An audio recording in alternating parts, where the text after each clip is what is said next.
Olá, começa agora mais um TV Urbanitários, continuando a nossa série de entrevistas sobre a proposta de privatização que está colocada na maior empresa de energia elétrica da América Latina, a Eletrobras. Hoje, o nosso entrevistado é o advogado e mestre em Direito das Relações Sociais pela Universidade Federal do Paraná, Maximiliano Garcês, que também é diretor para assuntos legislativos da Associação Latino-Americana dos Advogados Laboristas. Seja bem-vindo. É um prazer tê-lo aqui na TV Urbanitários e obrigado por ter aceito o nosso convite. Obrigado, Henrique. Obrigado à companheirada aí da TV Urbanitários, a classe trabalhadora que está assistindo, os urbanitários, a companheirada de luta do STUDF. Obrigado pelo convite. Estamos à disposição para debater sobre essa tentativa criminosa desse governo ilegítimo de tentar destruir o patrimônio histórico do povo brasileiro. Prazer todo nosso aqui, doutor, tê-lo aqui para esclarecer essa proposta, né, de privatização que está colocada aí na Eletrobras. O Temer foi derrotado na proposta de reforma da Previdência, né? E no início dessa semana ele anunciou que a venda da Eletrobras seria um dos projetos prioritários do governo. Mas, ao contrário da reforma, que é uma proposta de emenda à Constituição, precisa de quórum qualificado e são necessários 308 deputados para aprovar essa proposta, né? Qualquer empresa pública, nacional, não deveria ser como a Previdência, ter um quórum qualificado para ser aprovado? Na verdade, está tudo errado desde o começo. Primeiro, que o Temer não deveria estar na presidência, ocupe legalmente a presidência. Segundo, que a campanha eleitoral de 2014 não foi concedido nenhum tipo de mandato à chapa eleita para destruir a Eletrobras. Isso nunca foi colocado como plataforma de campanha da chapa que venceu. Então, isso está sendo feito mais uma etapa de um golpe, é um golpe dentro do golpe. E segundo, que se fosse ocorrer isso, deveria ser objeto do mandato nas urnas e também de um amplo debate. Não dessa maneira atabalhoada, autoritária que tem sido feito com um projeto de lei que quer fazer toque de caixa, destruir um patrimônio que o povo brasileiro precisou de décadas de investimento público pesadíssimo, né, de trabalho dos eletricitários, da classe trabalhadora para construir uma empresa que é de ponta, né, com projetos renomados no Brasil e no exterior.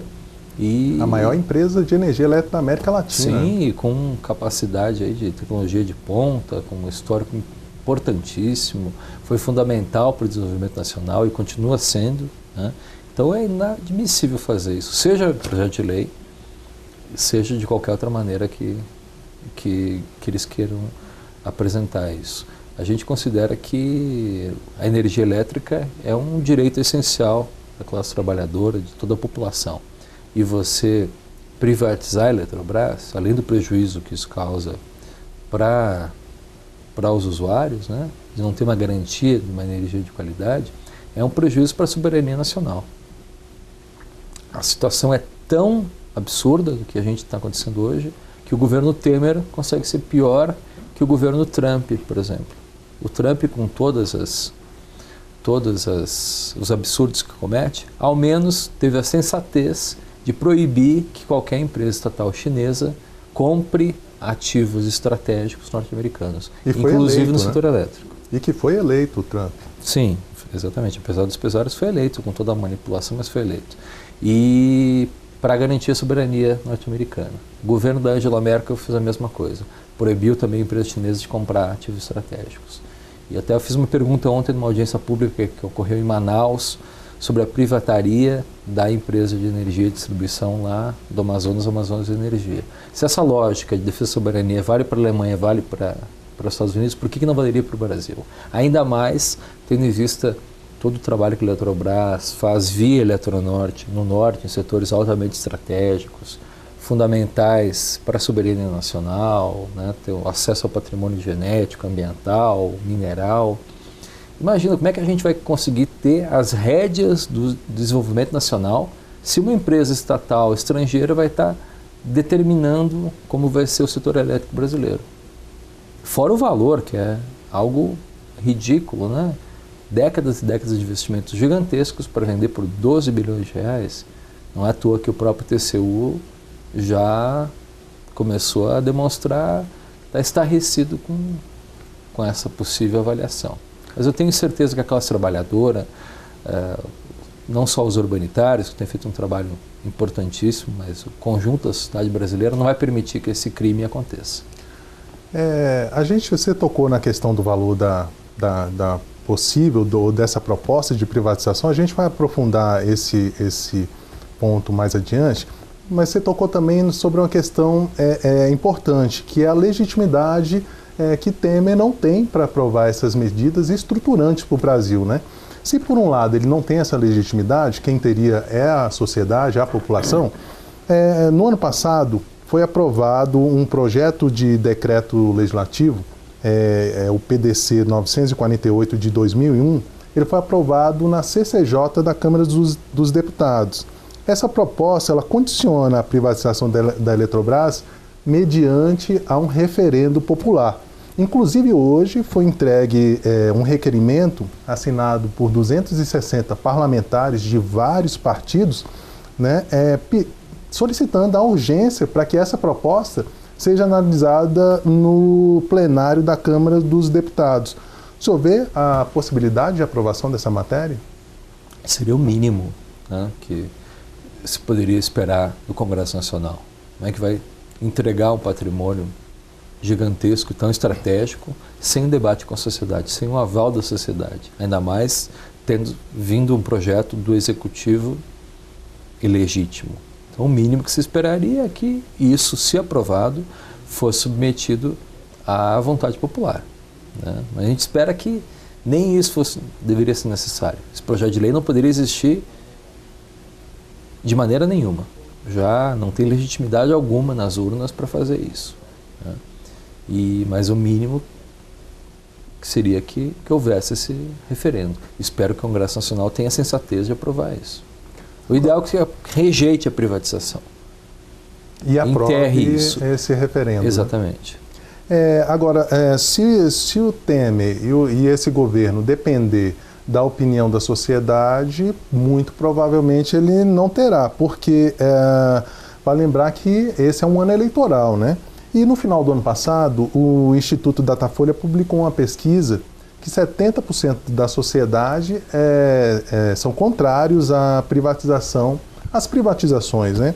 Assim como na reforma da Previdência, o fator eleição pode influenciar na decisão da aprovação da rejeição da privatização e da aprovação desse referendo popular? Se houver uma mobilização relevante, como aconteceu com a reforma da Previdência, acho que isso é um cenário possível, né? Os deputados se intimidem de cometer esse crime por conta da manifestação popular, mas por isso é necessário o engajamento da sociedade.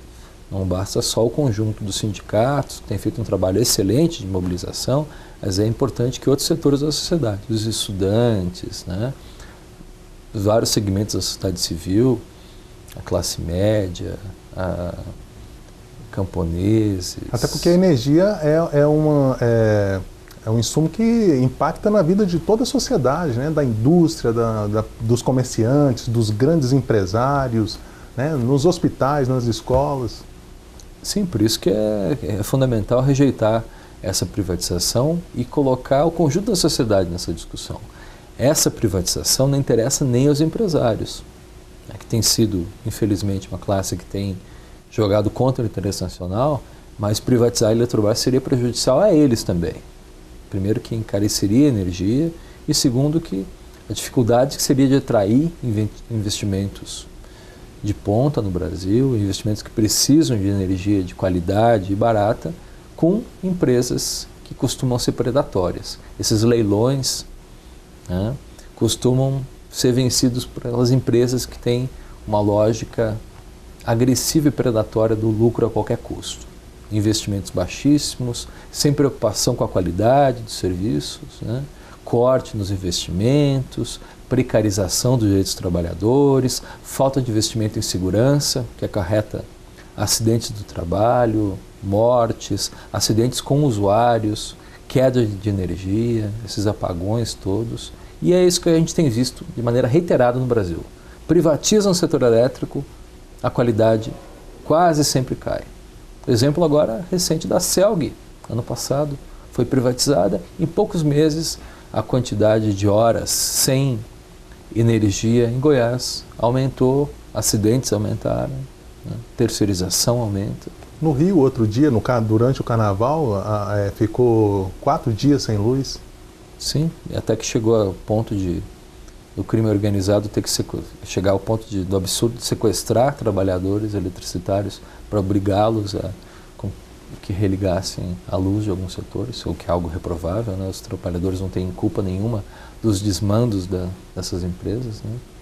Então é isso que a gente não pode permitir, né? Serviço ruim e caro.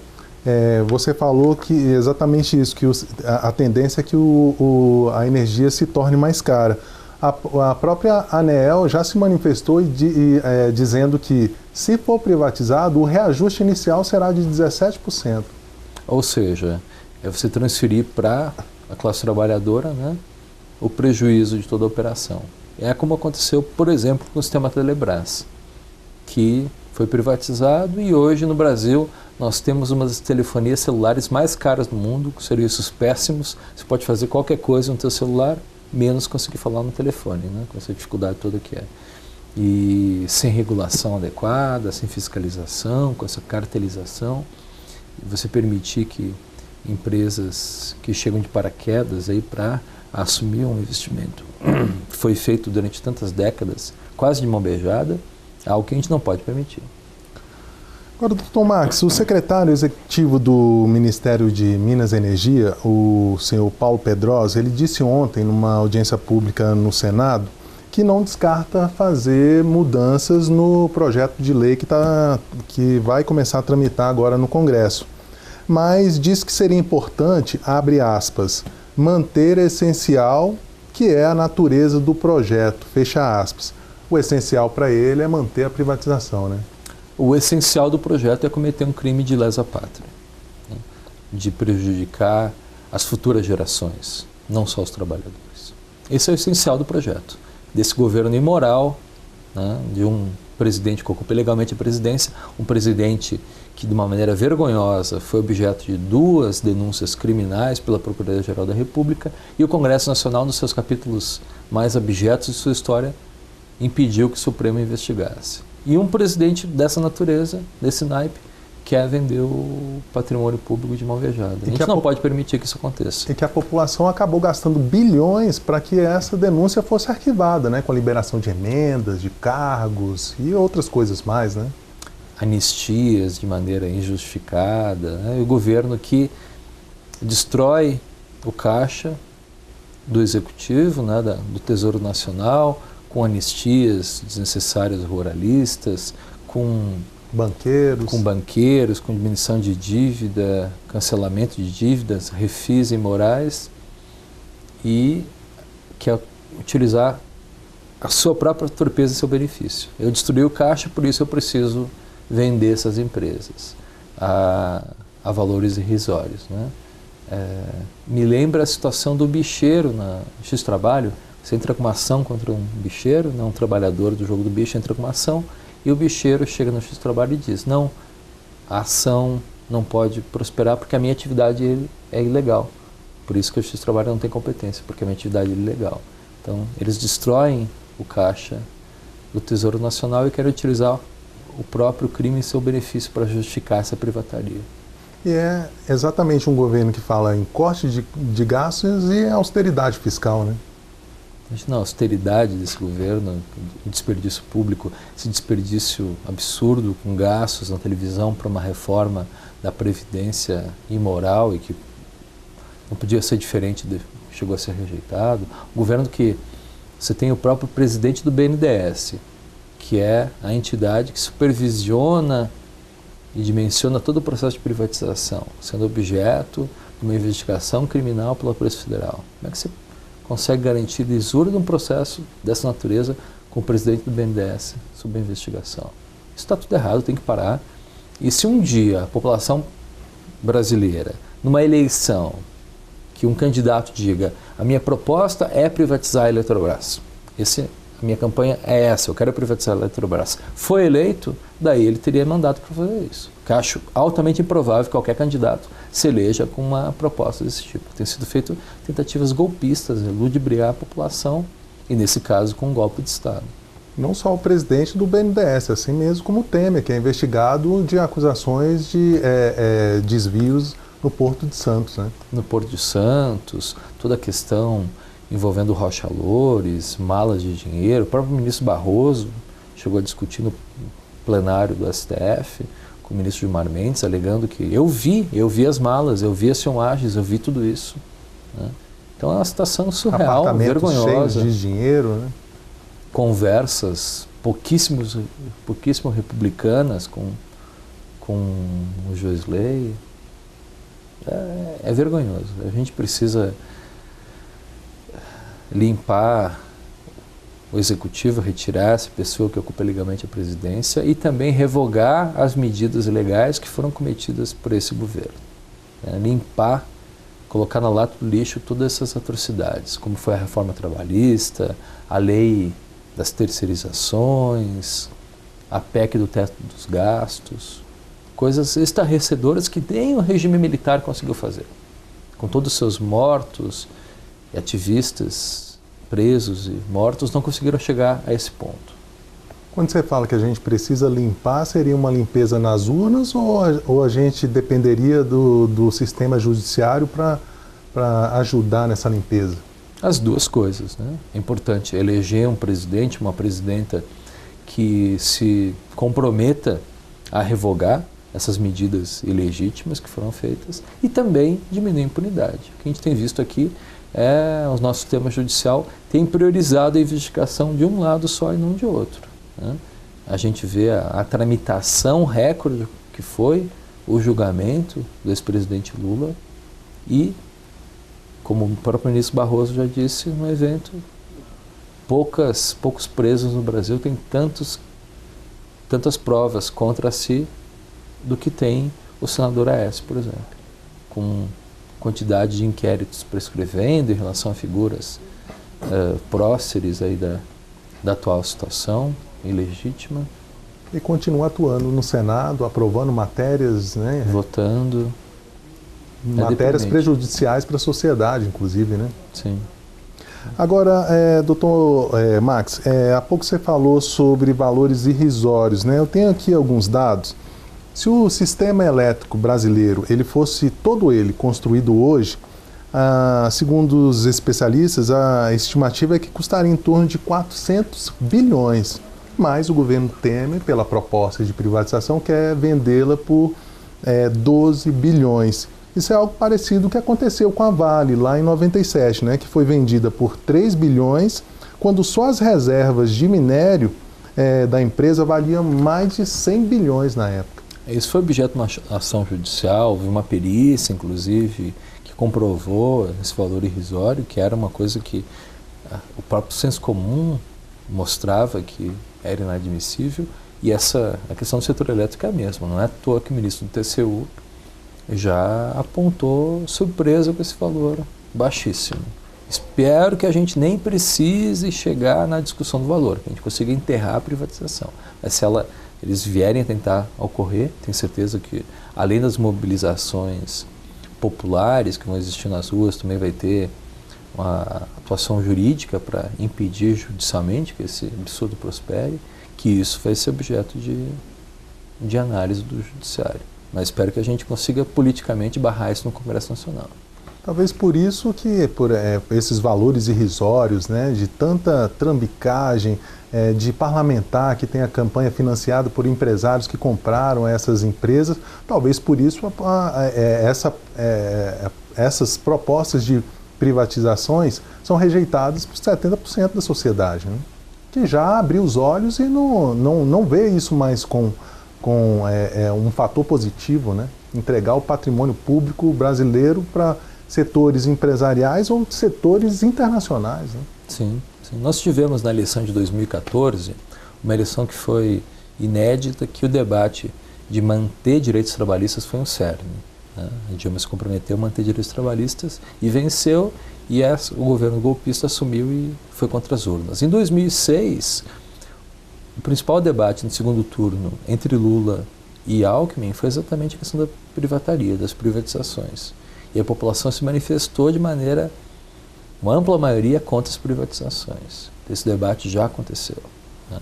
E a população brasileira sabe o que é serviço público antes e depois. O caso da Telebrás, por exemplo, foi emblemático. O caso da Vale do Rio Doce foi emblemático. Em vários estados que privatizaram a energia, a qualidade caiu, que privatizaram a água, a qualidade caiu. Os bancos que vários faziam um serviço público relevante, né? E só aumentou a usura do sistema bancário. E agora os banqueiros interessados em tentar privatizar ou destruir o Banco do Brasil e a Caixa Econômica, que são responsáveis por metade do sistema financeiro nacional.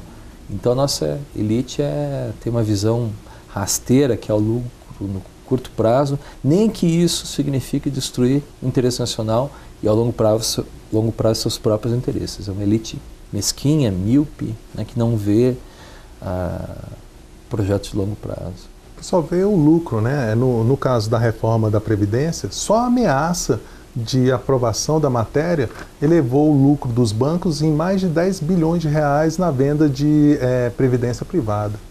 Utilizaram, só ameaça. Exatamente, colocaram um clima de terrorismo na população, uma série de pessoas pediu aposentadoria, outras entraram na previdência privada, que no Brasil, frequência, é um péssimo negócio, taxas de administração altíssimas, poucas garantias de rendimentos adequados de longo prazo, com a ameaça que a Previdência Social vai acabar.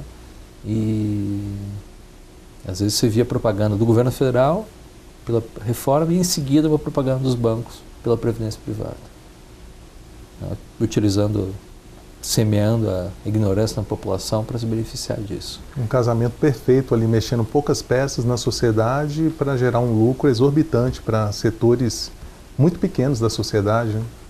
É lamentável, é vergonhoso. Enquanto uma parcela gigantesca fica desempregada, imersa na violência, no caos, como no Rio de Janeiro, como se a intervenção que fosse necessária no Rio fosse apenas de segurança, né? Não fosse uma intervenção necessária na saúde, na educação, né? No serviço público. A impressão que me dá é que essa intervenção não tem o objetivo de garantir a segurança, né? O objetivo, primeiro, é fazer uma cortina de fumaça em relação à reforma da Previdência e, segundo, para tentar criminalizar movimentos populares, impedir a população de se manifestar, né? A população que cada vez mais demonstrando insatisfação com esse estado absurdo de coisas, né?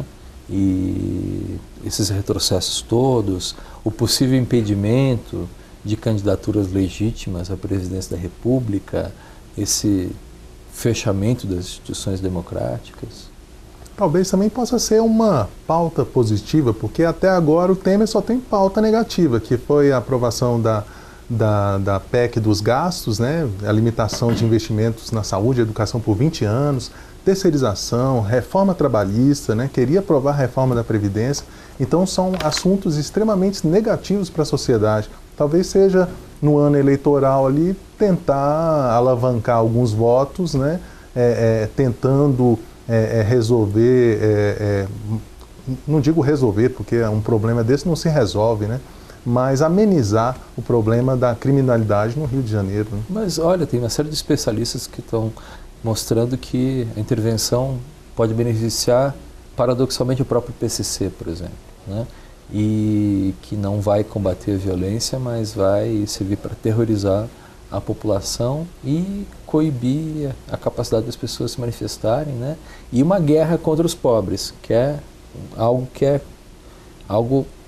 corriqueiro nesse governo. Destruir programas sociais, o discurso contra as pessoas que dependem do Bolsa Família, destruir as universidades públicas, a saúde pública, né? E um governo dos ricos contra os pobres querendo matar a galinha dos ovos de ouro. Agora, Max, retomando aqui a questão da privatização, o relator do projeto, né, de privatização da Eletrobras na Câmara dos Deputados vai ser o deputado José Carlos Aleluia, que é do DEM da Bahia. É o mesmo deputado que relatou a MP 735 em 2016, permitindo a demissão de 30% dos trabalhadores das empresas públicas após a privatização. Em 2 anos, segundo essa MP que foi aprovada, o empresário que comprar essas empresas, ele pode demitir o restante, os 70% que ainda ficaram nessas empresas, ou que ficarão, né? O que esperar de um relator desse?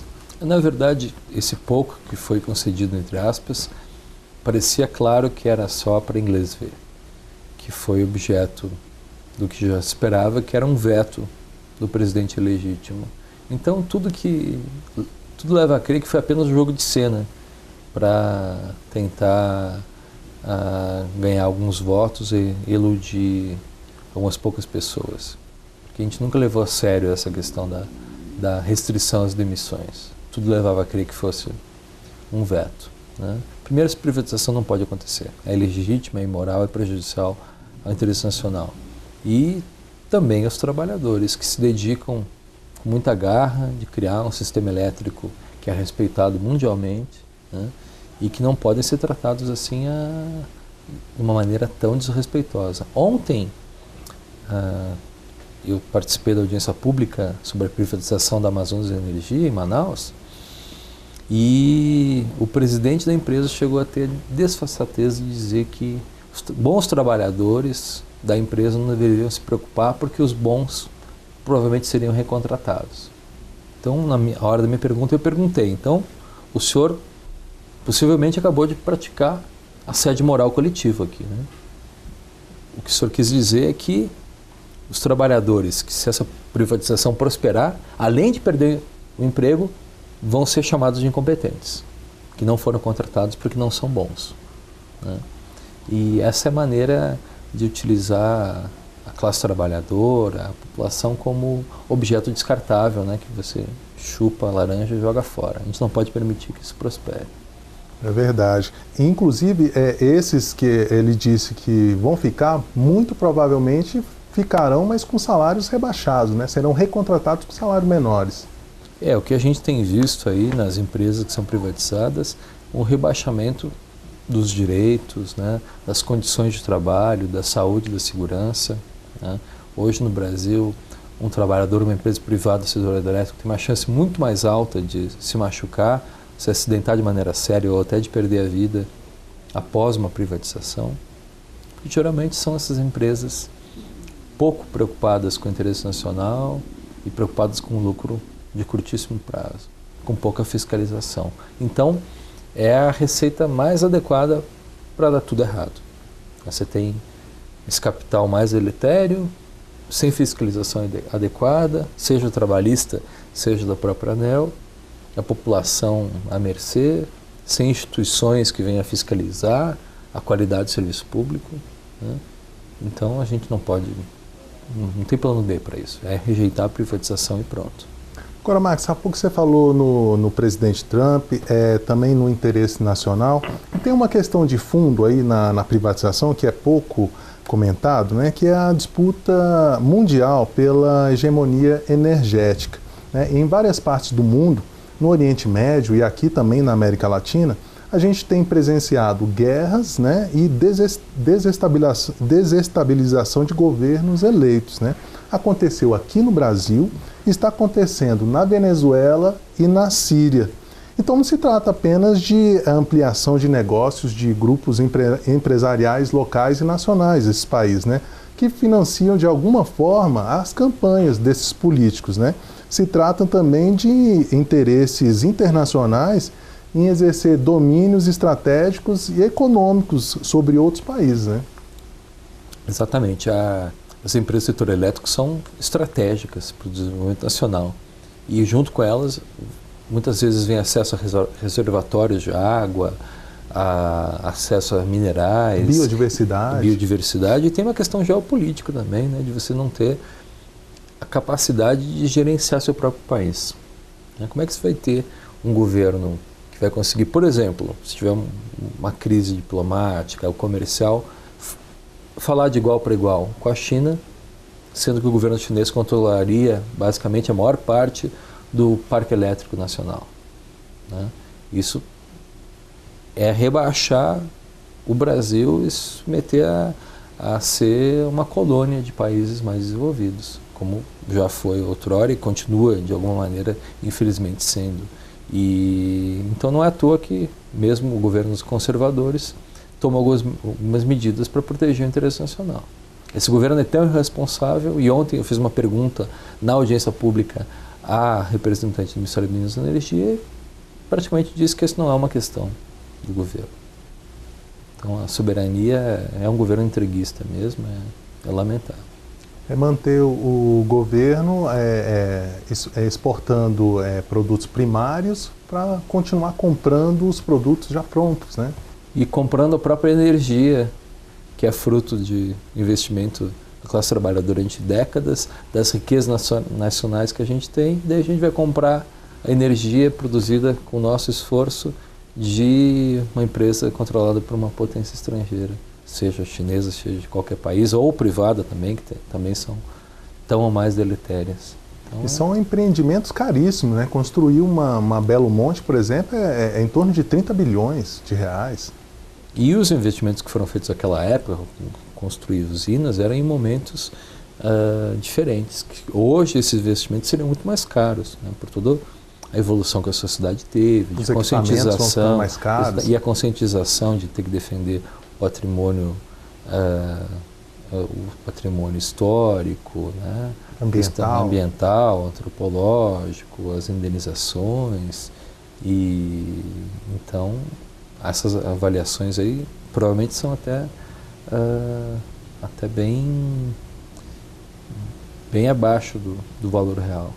E o governo Temer já demonstrou que não tem interesse nenhum nesse tipo de pauta, né? Pelo contrário, é um governo que governa para as pessoas jurídicas, não para as pessoas físicas, né? Para nós, cidadãos. E governa para as pessoas jurídicas que têm uma visão mais curto-prazista, né? Mesmo empresários que têm um pouquinho mais de preocupação com o retorno a longo prazo se preocupam, por exemplo, até com a reforma trabalhista, que chega ao ponto de matar a galinha dos ovos de ouro. O governo Lula conseguiu, com o aumento do poder de compra da classe trabalhadora, com o consumo aumentando, conseguiu ter uma economia pujante interna, que foi um dos motivos pelos quais a gente conseguiu passar mais ou menos ileso a crise do subprime de 2008. Agora, com essa reforma trabalhista, eles querem reduzir o valor dos salários de uma maneira que vai prejudicar o consumo. E essa mesma lógica da privatização da Eletrobras. Fazer uma economiazinha de caixa aí, entrar um dinheiro no caixa do governo, né? E privatizações que a gente vê como são feitas de maneira pouco transparente e com prejuízos no longo prazo. Max, a produção já me avisa que a gente está caminhando para o final. Tem aqui uma última pergunta. O governo pretende aprovar a privatização da Eletrobras até o final de abril. O que a sociedade, os empresários, os trabalhadores precisam fazer para impedir que isso aconteça? Olha, é importante a mobilização dos seus estados, né? Visitar o gabinete, o escritório do deputado e senador do seu estado, mostrar a tua insatisfação, protestar, ir para as ruas em manifestações, né? E marcar de maneira cerrada o Congresso Nacional e o Executivo. E não permitir que essa manipulação que a grande imprensa tem feito, né, prospere. As pessoas saibam que quando disserem que é importante privatizar para baixar a energia, saber que isso é uma mentira. Pessoas não serem enganadas dessa maneira. Não é para garantir o longo prazo, é pelo contrário. É o exterminador do futuro, que é esse vampiro que ocupa ilegalmente a presidência. Sem preocupação nenhuma com seus filhos, com os nossos netos, né? Seria quase uma família que está com dificuldade de se aquecer e vai queimar os móveis da sala na lareira para fazer uma economiazinha de curto prazo. É uma desfaçatez. E aí a Eletrobras tem toda a condição de ser lucrativa, como historicamente é, né? Mesmo o argumento da economia de caixa, nem isso se sustenta, porque é uma empresa de qualidade, com trabalhadores altamente qualificados, que prestam um serviço importantíssimo, são dedicados e que historicamente, são lucrativos. Dificilmente as pessoas vão deixar se enganar novamente, como na década de 90, de que a privatização será algo favorável para a sociedade, né? O jeito mesmo é ir para a rua, né? Botar a boca no trombone e pressionar os parlamentares para que não aprove isso, não tem outra alternativa. Exatamente, e se mobilizar junto com os seus sindicatos, né? O trabalhador, que é urbanitário, se filiar aos seus sindicatos, participar disso, outras categorias também apoiarem o movimento que o conjunto de entidades de eletricitários tem feito, né? E porque é uma luta que não interessa só aos trabalhadores, mas em toda a sociedade, né? Organizações comunitárias, entidades da sociedade civil organizada, a imprensa alternativa, que precisa ser feito um trabalho muito bacana nas TVs comunitárias, né? Por isso é um prazer estar aqui na TV Urbanitárias. Vocês têm um papel muito importante nesse conjunto de programas para alertar a população. É um desafio grande e por isso que a TV Urbanitários e a TV Comunitária de Brasília exercem um papel muito importante para a sociedade. Mas infelizmente nosso tempo chegou ao final, Max. Eu gostaria de agradecer aqui a sua presença na TV Urbanitários. Eu que agradeço o StudF, TV Urbanitários, a você, Henrique, e toda a companheirada. Eu conversei com um advogado e mestre em Direito das Relações Sociais pela Universidade Federal do Paraná, Maximiliano Garcês, que também é membro da Associação Latino-Americana dos Advogados Laboristas. Você pode rever esta e outras entrevistas em nosso site www.urbanitariosdf.org.br ou em nossa página no YouTube, TV Urbanitários DF. Você também pode mandar sugestões e críticas para comunicacão@stildf.org.br ou pelo nosso WhatsApp 99144 8075. 99144 8075. Muito obrigado pela companhia e até a próxima.